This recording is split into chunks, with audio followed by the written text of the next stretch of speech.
In this video, we're going to go off script a little bit and talk about Ayn Rand's analysis of altruism, or more broadly, the morality of sacrifice. Stay tuned.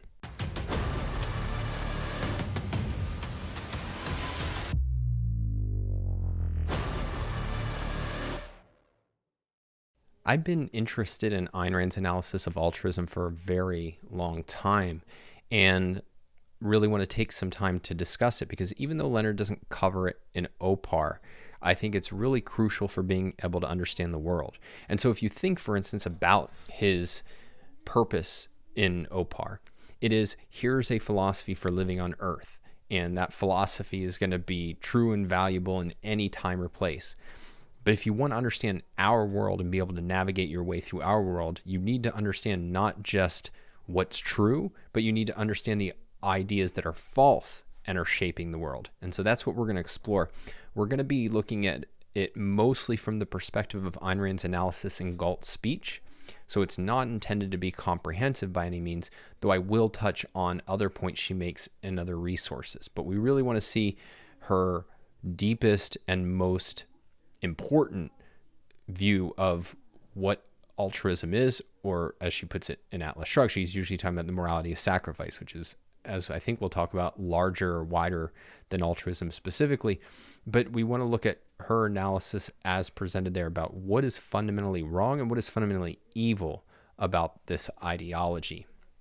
Now, one thing that I think is really valuable to think about and examine is, how do we arrive at an understanding of what altruism is and what it says? Because it's unlike objectivism, it's not a theory developed by one person and you can look at the writings and publications during their time. Now, one method would be, well, let's look at the theorists and let's look at the major thinkers who have formulated moralities of sacrifice in one way or another. And that's valuable. I think it's of enormous value, but I don't think it's the most important source of information about what this moral theory says, holds, and how it influences people. What you really want to look at is, what moral ideas do people appeal to when they praise and blame in the culture?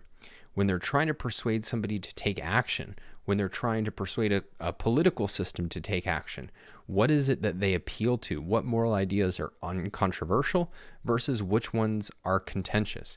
And that's a little harder to get at, but it really, I think, gives you an understanding of, okay, these are the ideas that are actually shaping the culture, and this is the form in which they're shaping the culture, which is going to be distinguishable from what any given theorist says.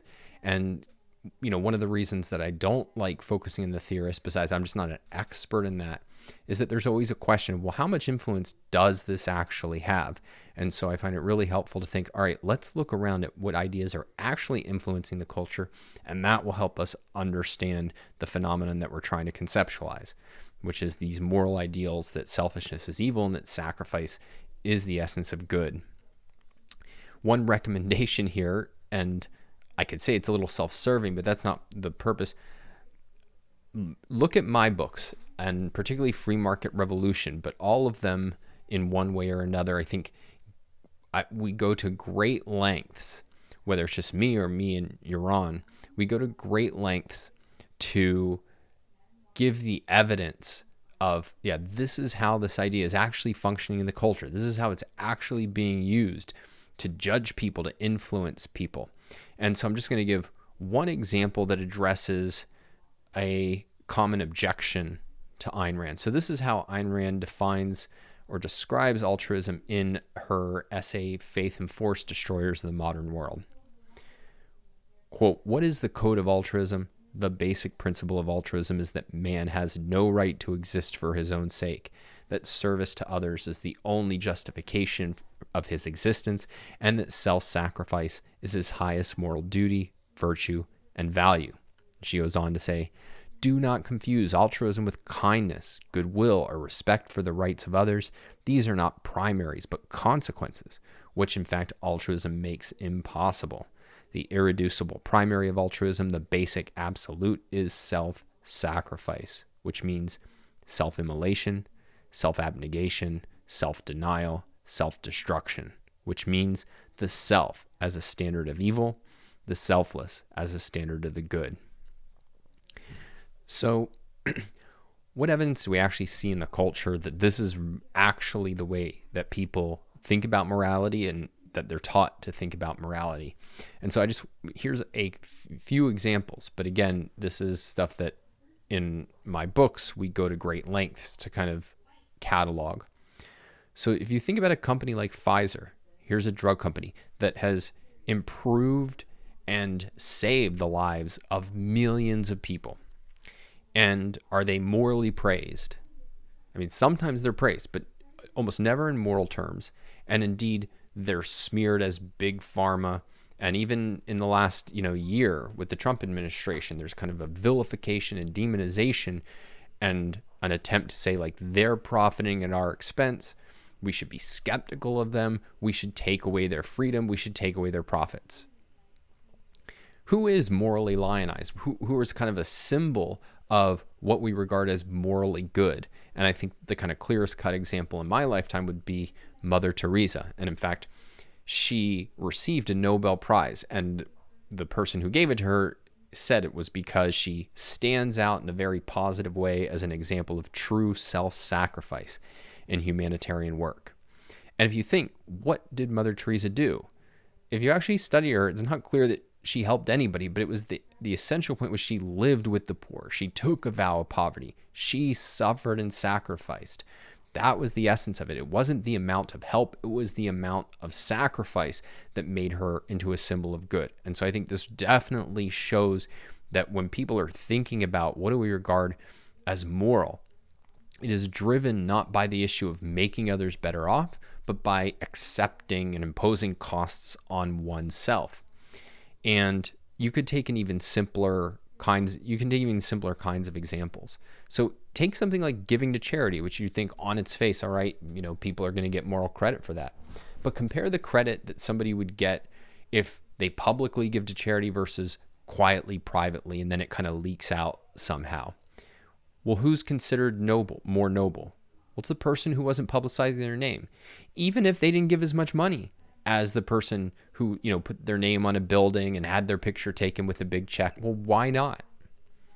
Because the person who didn't publicize the information got nothing in return, not even moral credit for sacrificing and providing for the needs of others. Or if you compare two people, who would you think would be regarded as more admirable?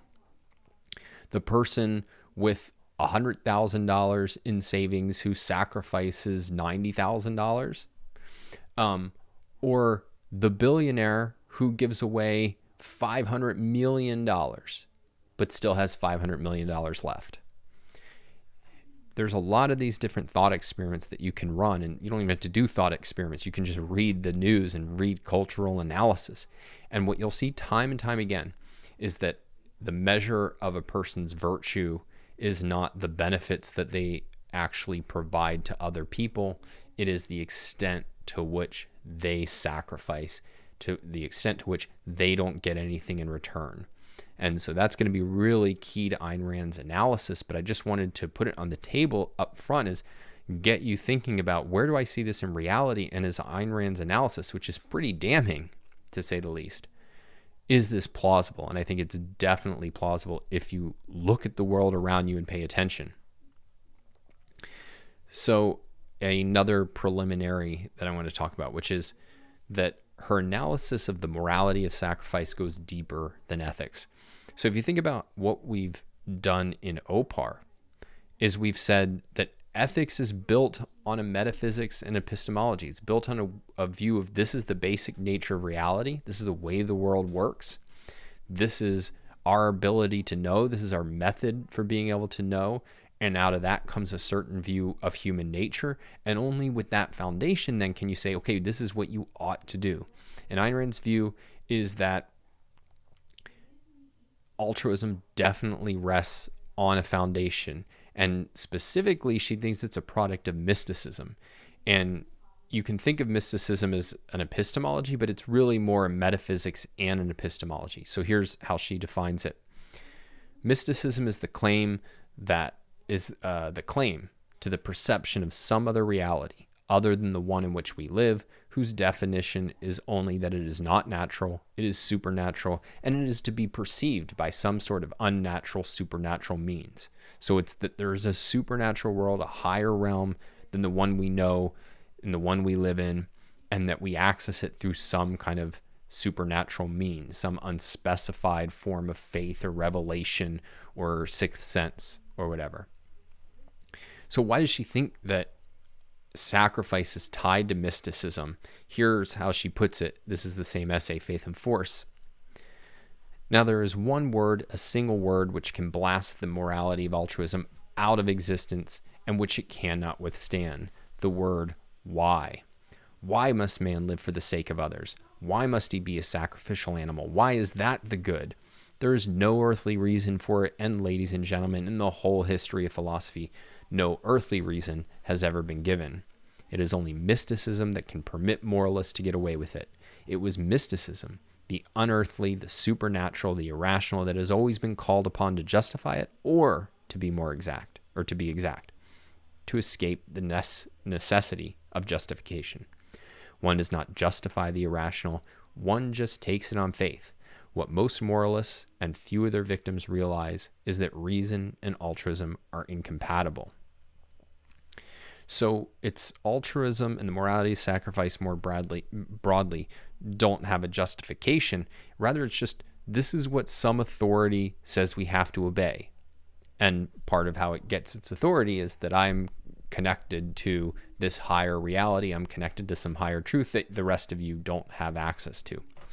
So this helps us understand another facet that's important for understanding the morality of sacrifice, which is not true in the case of objectivism, which is that precisely because sacrifice is irrational, incoherent, you have to understand the motives that lead people to advocate it and lead people to embrace it.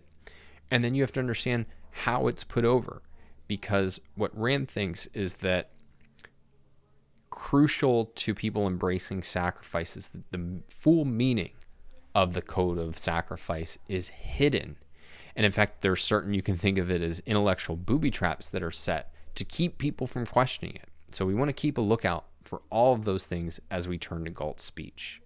So if we look at Galt's speech, there's different ways to divide it up. But if you want to think about the broadest sense, there's kind of three parts to it. There's the morality of life, the morality of death, and then the need to choose between the morality of life and the morality of death. And so when Galt begins his discussion of the morality of death, the place he starts with is the view of man, the view of human nature.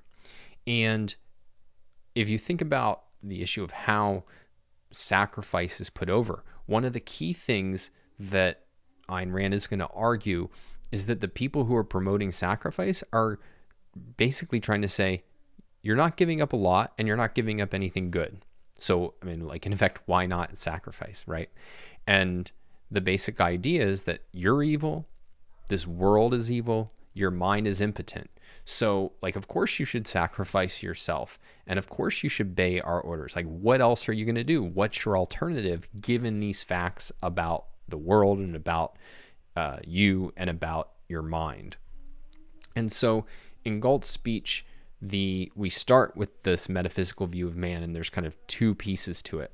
So the first is an analysis of original sin. And you can think about it more broadly than that. It's not only the Christian idea of original sin, it's really any view of the innate depravity of man.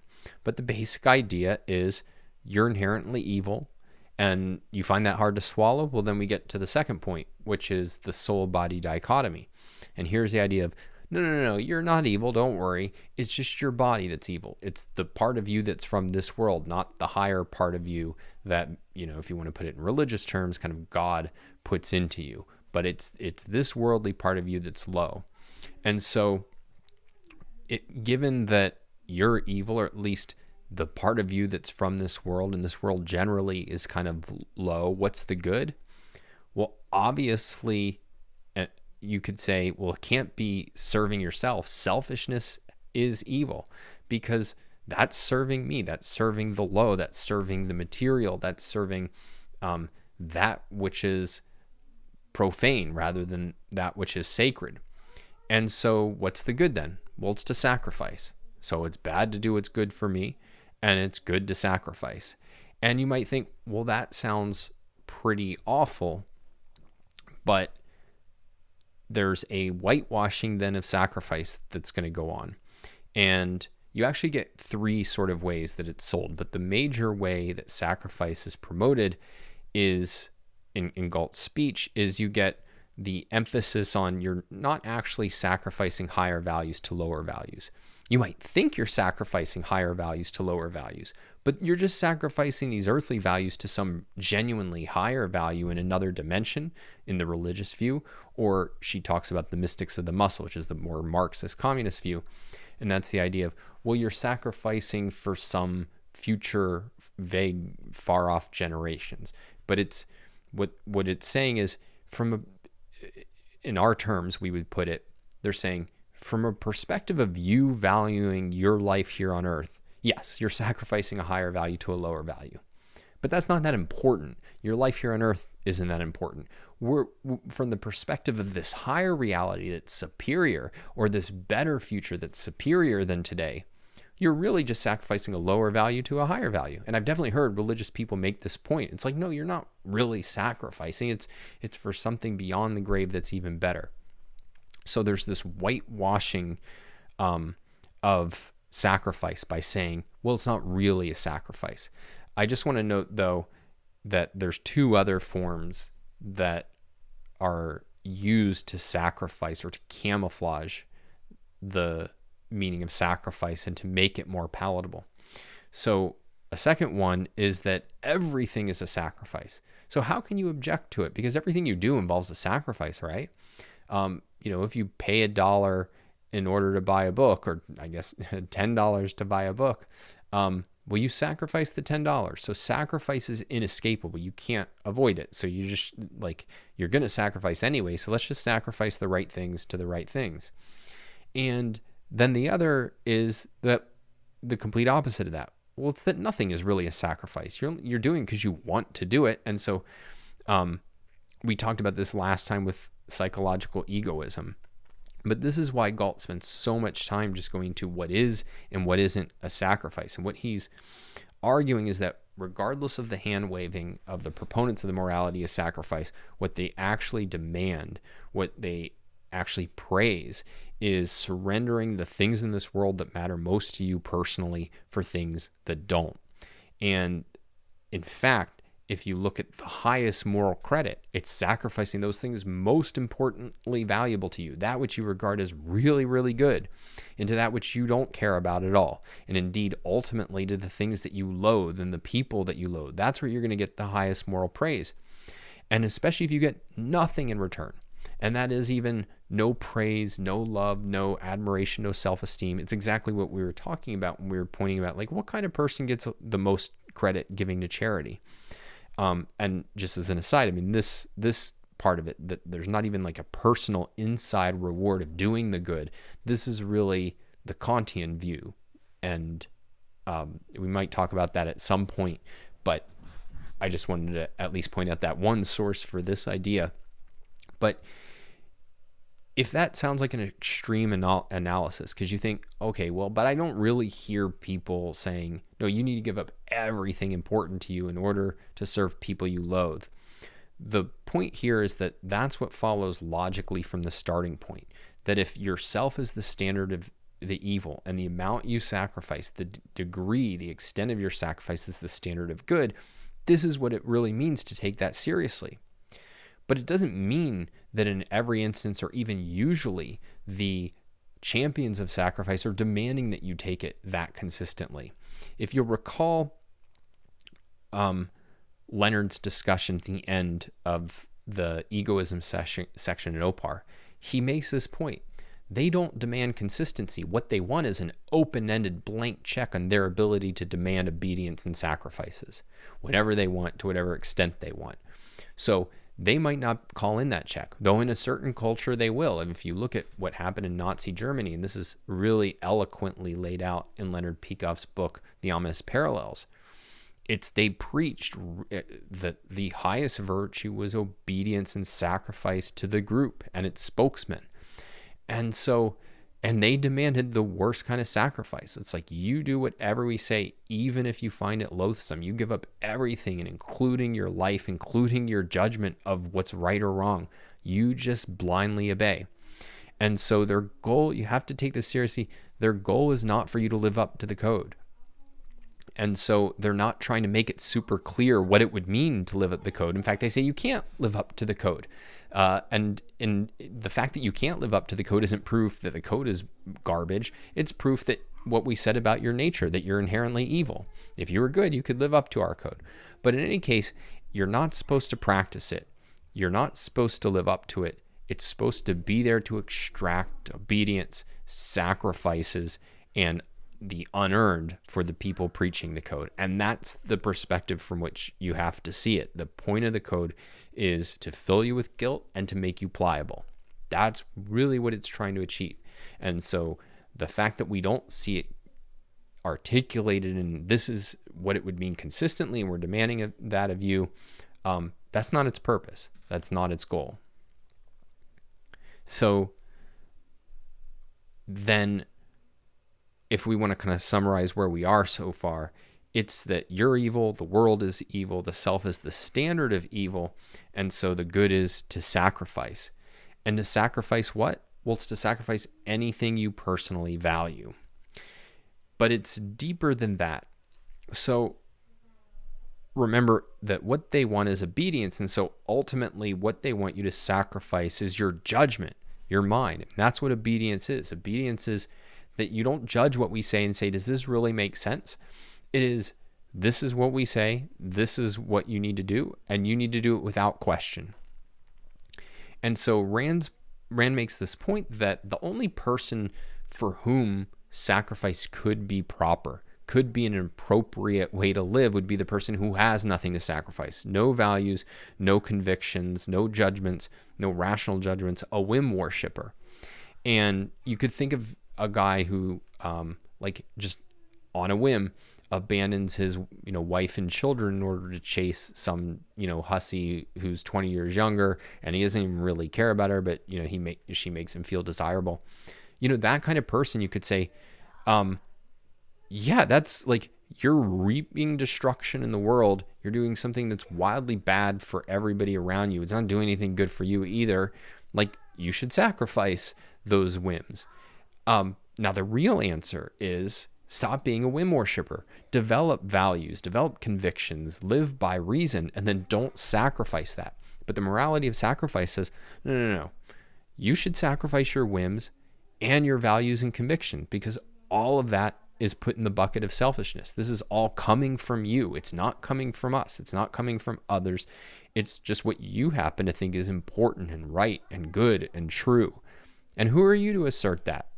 No, you're subservient to others. And so this is the way Rand puts this point. The creed of sacrifice is a morality for the immoral. So this is the idea of, it's a morality that has something to offer for this guy who's wrecking his life and the lives around him on the basis of his whims. It's saying, yeah, don't do that. A morality that declares its own bankruptcy by confessing that it can't impart to men any personal stake in virtues or values, and that their souls are sewers of depravity, which they must be taught to sacrifice. So there's a way in which the morality of sacrifice appeals to somebody who knows they're making a mess of their lives by following their whims. Like that guy who runs off with that, 20-year-old, like he knows he's made a mess of his life, and the morality of sacrifice comes along to explain it. Yeah, look, you're evil, and here's your pass key to being good. Give up, sacrifice, stop doing what's good for you, start obeying, and we'll give you dispensation. You'll get forgiveness. And then the quote goes on, by its own confession, it is impotent to teach men to be good and can only subject them to constant punishment. So there's no positive here. Like, there's not like you can become a good person. It's that, no, you can maybe erase some of the guilt by engaging in some sacrifice. But at the end of the day, you're still depraved and you've never paid your debt. So long as you're living I mean, I think it's Michelle Obama who quoted, it wasn't her quote, but she certainly made it more famous a few years back, where she called it like service is the rent we pay for living. And this is the idea: you're always having to pay the rent. You can never pay off your mortgage free and clear and own your life. It's that you're constantly paying this price. And that is all that the morality of sacrifice offers. It basically says, give up, surrender, and there's no positive guidance on how to become a good person. You can never become a good person. So why is it that the morality of sacrifice wants you to sacrifice your convictions, your judgments? And you have to really take seriously that when we're talking about obedience does not mean just like you listen to me when I ask you to give me some money. They want blind obedience to the core, and essentially they want a blank check. They want a blank check in terms of being able to do whatever they want to do and not have that judged or questioned, and to tell you what to do without having that judged or questioned. And so it's trying to strip away any independence on your part. That is the goal. And so imagine then how are you going to get that? How are you actually going to get a blank check? What kind of moral standard is going to give you that? Well, imagine if I said my moral standard is, and this is kind of a silly example in a way, but it's everyone on earth has electricity. So it's sacrificial, right? It's you have to put other people's electricity above your own needs and independent goals. But that is not going to satisfy the preachers of sacrifice from Ayn Rand's view, because first of all, it's kind of limited. But even setting that aside, even if it was like a really hard goal that would take a really long time, it's that you could judge, are we achieving that goal? You can judge, does this policy really sound like it's going to lead to the world having electricity? And you can even think, is electricity really good for people and under what conditions? And that is not what the champions of sacrifice want. They don't want to be held accountable for any results, any standards. What they want is to be able to follow their whims without consequences, without judgments, and issue edicts that you have to mindlessly obey. And so that is important to understand the very nature of this code, because what sacrifice says is you have to achieve the good of others. But what is their good? Well, their good is the good of others, right? They're human beings too. They're individuals. So their good is the good of others. And it's basically a string of people's good being the good of others with no content for the good. There is, if you think about where we defined the good a second ago in terms of people having electricity. Here there is no content for it, and therefore there's no way to assess it. There's no way to assess whether my edict, my command that I'm demanding obedience for is actually going to achieve the good of others. You have no way to judge it. You have no way to assess it. You have no way to hold me accountable. And so it requires your blind obedience. I'm the one who has special access to knowing what's genuinely good. What is this higher good? And so you might think, well, yeah, anybody could justify anything by that. Yeah, they could, and historically they have. And if you read, for instance, about the architects of the Russian Revolution and the Soviet Union, they are constantly appealing to, well, we're creating a better future for humanity. We're carrying out this great revolution of the proletariat as they're seizing people's wealth, destroying their lives, engaging in mass slaughter. And now we're building a better society. And Rand's point is that, well, you can't say to such a person, well, you're not actually achieving the good of others, because their answer is, what do you mean? We're not being selfish. We're not doing what the capitalists do and unleashing people's ability to pursue self-interest and building up fortunes. We're sacrificing, we're surrendering, we're giving up. And so there's no ability to say this is not achieving the good of others, because there is no concrete content to that. All the content amounts to non-me, non-selfishness, being selfless. sacrificing, as long as a person's giving up, or at least has the facade of giving up, or forcing somebody else to give up, as long as there's sacrifice involved, then there's no way to say that this isn't actually achieving the good of others. And the way that she puts it is, the good of others is a magic formula that transforms anything into gold, a formula to be recited as a guarantee of moral glory and as a fumigator for any action, even the slaughter of a continent.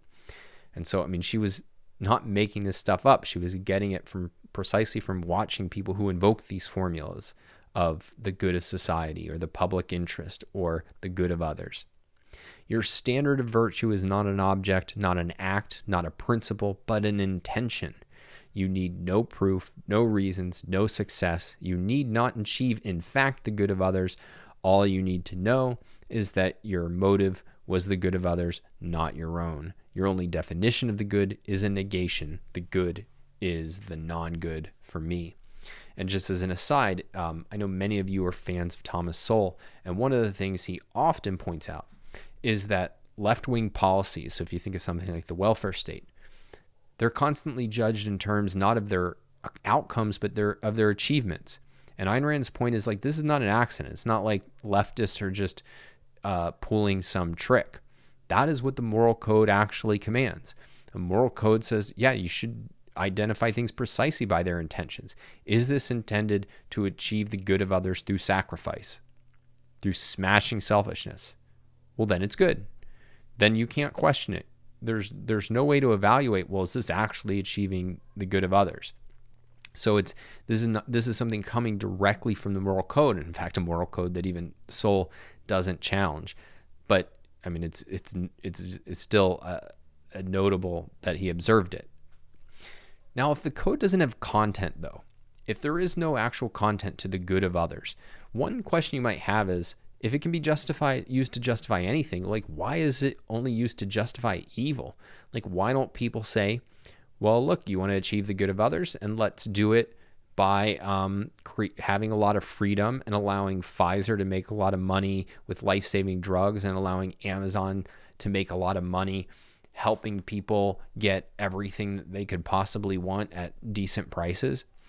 And you could say on one level that's way more plausible than what the Soviet Union was doing, was actually achieving the good of others. But I mean, first of all, notice that the good of others, it's that which can be achieved only through sacrifice. But what's really going on is that now we're getting to the hidden meaning of the code. And it's true that the good of others doesn't have content, but it does have a view of who's allowed to wield the code, who's allowed to give commands, and who's allowed to collect those sacrifices.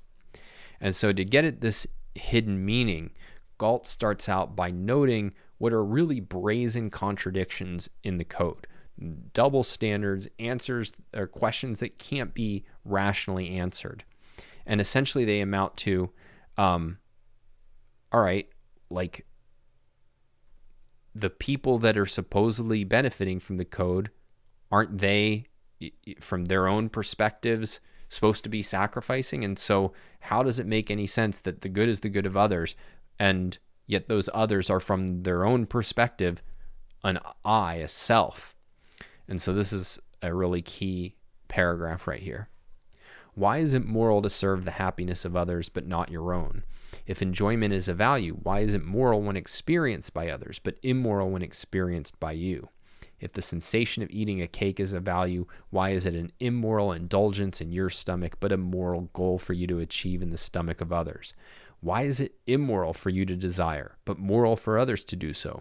Why is it immoral to produce a value and keep it, but moral to give it away? And if it is not moral for you to keep a value, why is it moral for others to accept it? If you are selfless and virtuous when you give it, are they not selfish and vicious when they take it? Does virtue consist of serving vice? Is the moral purpose of those who are good self-immolation for the sake of those who are evil? And just to go back to Thomas Sowell again, there's a kind of famous quote that goes, her meme on the internet, where he says, I've never understand how it's greedy for people to want to take somebody else's money, but not or it's greedy for me to want to keep what I earn, but not greedy for other people to want to take it. And the point is, Galt does understand it. Ayn Rand does understand it, and that's what we're going to get into, is the monstrous answer to these seemingly incoherent questions. And the essence of it is that the morality of sacrifice allows you to collect sacrifices. It allows you to gain values, provided you didn't earn them. And so if you're a producer, you don't have a right to what you produce. Then you are greedy. But if you're a parasite who produces nothing, then you have a right to demand what others produce. And the way she puts it is, it's immoral to earn, but moral to mooch. It is the parasites who are the moral justification for the existence of the producers, but the existence of the parasites is an end in itself. And it's what we get in Galt's speech is that the morality of sacrifice says if you earn values, you have to give them up. What entitles you to values? The fact that you didn't earn them. And any need, and this concept of need is really the critical point here, any need that you're unable to satisfy, whether because you're unable or unwilling, that's what entitles you to have it fulfilled at others' expense. So need as an entitlement is the key idea here. And it's important that it's unable or unwilling. So you often hear that, well, Ayn Rand is, she doesn't care about people who suffer through no fault of their own. She's cold-hearted or something like that. But that is not what the creed of sacrifice says. And that's not how it plays out in the real world, that it's just the unable that are rewarded and that are entitled. So if you look at the welfare state, for example, does it make a distinction between the unable and the unwilling? No. And in fact, as I catalog in my book, Roosevelt Care, this was precisely one of the grounds on which the welfare state was created. So if you looked at historically what happened, there was a sliver of people who at one time or another, and in some cases in an enduring way, were unable to provide for themselves for numerous reasons, and were completely unable. So if you think children, the very old, and people kind of in those categories, or somebody who is extremely handicapped, there was abundant, not just private charity, but just different, like they had a lot of help. There was no problem of those people just like starving in the streets or anything like that. But there was a bright line distinction made in those days between the unable and the unwilling. And so the kind of able poor were held to, no, you should not get help. Or if you were going to get help, you had to go out and work. So for instance, one big category that people put as unwilling were drunks. And they said, no, if you want our help, then you need to stop drinking. You need to go and get a job and do some work. And yeah, we'll give you kind of charity and support under those terms. And what the architects of the welfare state said was like, literally, they said, no, that's selfish. Who are you to judge who's unable and who's unwilling? Who are you to make these kind of moral distinctions? They're in need, and we have an obligation to sacrifice for those who are in need. So my point here is that this is exactly how it plays out in the real world. And from Ayn Rand's perspective, the unable who are genuinely suffering through no fault of their own, they have never lacked for assistance in a free society. And she has other things to say about that, but just as a factual matter, they've never lacked for existence. And so really what's going on is that this is a morality geared primarily to the unwilling, or the people who are unable, but it's a self-made unable. They have nothing to offer the world because they never exerted the effort to be able to offer something to the world. And so Galt's exactly right when he says, if you succeed, any man who fails is your master. If you fail, any man who succeeds is your serf. Whether your failure is just or not, whether your wishes are rational or not, whether your misfortune is undeserved or the result of your vices, it is misfortune that gives you a right to rewards. It is pain, regardless of the nature or cause. Pain is a primary absolute that gives you a mortgage on all of existence. And so, we can summarize this. Why isn't the code of sacrifice used in order to justify things that are actually good, that actually like make people's lives better off? And it's because the good of others really means the worst people get to demand to have their wishes sacrificed by the best people. That is really what the code amounts to. And so, yeah, of course, they're not going to demand freedom, because it's precisely the responsibility of freedom that they're trying to escape. They're not going to demand property rights because it's precisely unearned wealth that they're trying to get. And so that is the whole framework that's the kind of deepest perspective of what's going on and with the code of sacrifice, how it functions, and why it has to lead to not the actual good of others, but just pure loss, pure sacrifice for the sake of the worst people in society. And that's what we see in Atlas Shrugged, and I think that's what we see in the real world. One other point from Galt's speech here. In fiction, there's reasons for romanticists why you have like very black and white sort of characters. But Rand's often accused of, kind of when she's looking out at the world, classifying everybody as hero and villain, producer or parasite. And people will point out, no, the world's more complex than that. And she was quite aware of this. So immediately what we see Galt go to next is he's stressing that the code doesn't just damn heroes and lionize zeros, if you want to put it that way. It's that it damns everybody, quote, to the extent, unquote, that they aren't a zero. It's the degree of your virtue, that's a measure of your penalty. And it's the degree of your faults that determines your gain. So she gets that it's, for many people, they're a mixture. And she's pointing out that it's to whatever extent you are good, to whatever extent you are rational, to whatever extent you do create values and make something of your life, that's the extent to which you're punished. And it's precisely for your defaults, failures, and lack that you're rewarded. And so it's a complete inversion of justice, and it doesn't assume that everybody falls completely into one category or completely into the other, but instead of encouraging and rewarding the best of them, it's doing the opposite. And so the net result, she points out, is that like all of us are in this position that, well, some people are above us, some people are below us. Some people have the right to demand from us, and some people we have the right to demand from. And so we're all ensnared in a situation where none of us has a real clue of what we have the right to demand, what we have the obligation to give. And as a result, she says, the first value you sacrifice is morality, the next is self-esteem. So it's morality supposed to offer guidance. And what altruism does by saying that anybody's need is a claim, what it does is it obliterates morality's ability to give you guidance, because it's, well, wait, am I in a position of need? Am I in a position of having, like, even poor people in the United States are far richer than the poorest people around the globe. So it's like, do I have a right to this morsel of food or not? And then what they give up is morality. They stop trying to live by it. It's just used then to call in favors.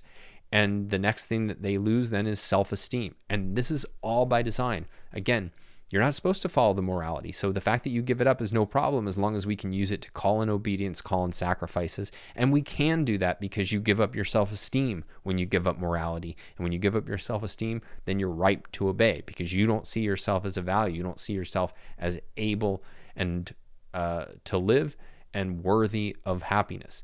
And it's that kind of person who's in a position to be ruled, the kind of person that you can extract obedience from. So the net result is that the morality of sacrifice is designed precisely so that you're never morally in the clear. You're always ensnared by guilt and incomprehensible demands for sacrifice that you're not able to question and you dare not question. And so it's to the extent that we're caught in this web of sacrifice, all of us are in a position where we have to blindly obey. Final point I want to make about all this, and this is kind of stepping back, which is, I think the best way to think about altruism, about the morality of sacrifice, is that it's a tribal morality. And so here in the missing link, or in her article, The Missing Link, Ayn Rand talks about what she calls the anti-conceptual mentality, that she thinks is really what explains tribalism, both historically, although she wouldn't, historically it's that people hadn't risen to the conceptual level. The anti-conceptual mentality is sort of like the modern version of that. It's where people have reached the conceptual level. They have learned to live by reason, and yet now there's been a default on that. And then the result is going to be modern tribalism. But here's how she defines the anti-conceptual mentality. This is from the missing link, as I said. The main characteristic of this mentality is a special kind of passivity. Not passivity as such and not across the board, but passivity beyond a certain limit. Passivity, i.e. passivity in regard to the process of conceptualization, and therefore in regard to fundamental principles. It is a mentality which decided at a certain point of development that it knows enough and does not care to look further. What does it accept as enough? What does it accept as enough? The immediately given, directly perceivable concretes of its background. So she gives a bunch of examples, but it can include like a seemingly ambitious businessman. It can include people who are active, who are doing things, but that they're not thinking deeply in terms of principles, and they're not judging, for instance, the culture, the surrounding ideas that are offered to them. It's that everything is on the same level as well. We have these rules that are the same as the sun rising every day. Everything is kind of at this perceptual level, unquestioned. And this kind of mentality, she thinks, leads a person to cling to the group in order for the way they think about it is protection from outsiders. And it's really the outsiders are the people who are going to challenge their kind of given unquestioned frameworks. So, the outsiders are the people who don't agree with the kind of rules that the tribe sets down. So she says that what protection from outsiders really amounts to is protection from the need for independent thought. And so the idea is, all right, fine, I'll be obedient, I'll be loyal to the group, I'll do what you tell me, I'll follow your rules without question. Just take care of me and tell me how to live. Don't force me to go out there and like question everything myself and challenge society and stand against my peers or anything like that. I don't want that responsibility. I just want to be taken care of. I want to know what I'm supposed to do. And as long as I have that, I'm fine. And that's the passivity, and that's the kind of tribal, and the result of that is that the good becomes tribal loyalty, becomes obedience to the tribe. And so you can see how the tribal rulers would have a real interest in that. People who want to, in effect, be the rulers of the tribe. Yeah, the good is obeying us. It is serving the tribe. And so in her essay, Selfishness Without a Self, which kind of expands in this discussion of the anti-conceptual mentality, in which we talked a little bit about in the last video, she says, it is obvious why the morality of altruism is a tribal phenomenon. Prehistorical men were physically unable to survive without clinging to a tribe for leadership and protection against other tribes. The cause of altruism's perpetuation into civilized eras is not physical but psycho-epistemological. The men of self-arrested perceptual mentality are unable to survive without tribal leadership and protection against reality. Protection in scare quotes. The doctrine of self-sacrifice does not offend them. They have no sense of self or personal value. They do not know what it is they are asked to sacrifice. They have no first-hand inkling of such things as intellectual integrity, love of truth, personally chosen values, or a passionate dedication to an idea. When they hear injunctions against selfishness, they believe that what they must renounce is the brute, mindless, whim-worshipping of a tribal lone wolf. And remember, we talked a little bit about that, about how what Ayn Rand calls like altruism, sacrifice, is a morality for the immoral. And that's kind of what people think that they're giving up when they accept sacrifices. They're giving up the kind of restrictions put on whim worshippers. And Ayn Rand saying, but their leaders, the theoreticians of altruism, know better. Immanuel Kant knew it. John Dewey knew it. B.F. Skinner knows it. John Rawls knows it. Observe that it is not the mindless brute, but reason, intelligence, ability, merit, self-confidence, self-esteem that they are out to destroy. And check out Philosophy Who Needs It, because you get, for all of those thinkers, exactly in which way she she lays out exactly the evidence that that's what they're out to destroy. I think another way to put this is that the most eloquent evidence that Rand is right, that about the morality of sacrifice and about how it's rooted in an anti-conceptual mentality, it appeals to an anti-conceptual mentality, and that it's rooted philosophically in mysticism. The best evidence is that what we see historically is that the morality of sacrifice wanes whenever a culture embraces reason. And so you saw during the Enlightenment this idea of, well, there's something really good about self-preservation and enlightened self-interest. But they're never able to make that consistent. The pursuit of happiness, the individual as an end in himself, all of these ideas start to arise and become a real force, but they're never able to formulate a fully practical, this worldly morality. They're never able to fully separate themselves from what they've inherited from Christianity, and then that door gets closed with Kant, and then things get really bad during the 19th century.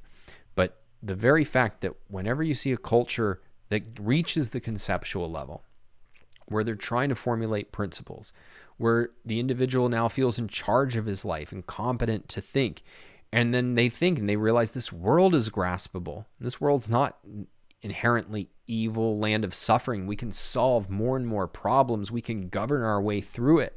Then it doesn't even make sense that life is all about sacrifice. Shouldn't we be pursuing our happiness in this world through our use of reason?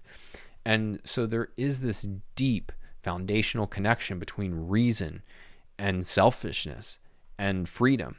And there is a deep, deep connection between mysticism, which turns the world into a nightmare you can't understand, and sacrifice, which is the only way of living appropriate to that world, and then to tyranny. And so the Enlightenment thinkers, unfortunately, could not give us a moral code that consistently upheld reason and selfishness. Ayn Rand did, and therefore, unlike them, we can fully cut the cord on sacrifice. That's it for this video. Next time, we will move on to the final section of Chapter 7 on values as objective, and then we will be moving on to the lengthiest and one of the most incredible chapters in OPAR on virtue. So be sure to like this video, subscribe to the YouTube channel, and go to donswriting.com and sign up for the newsletter so that we can stay in touch. Talk next time.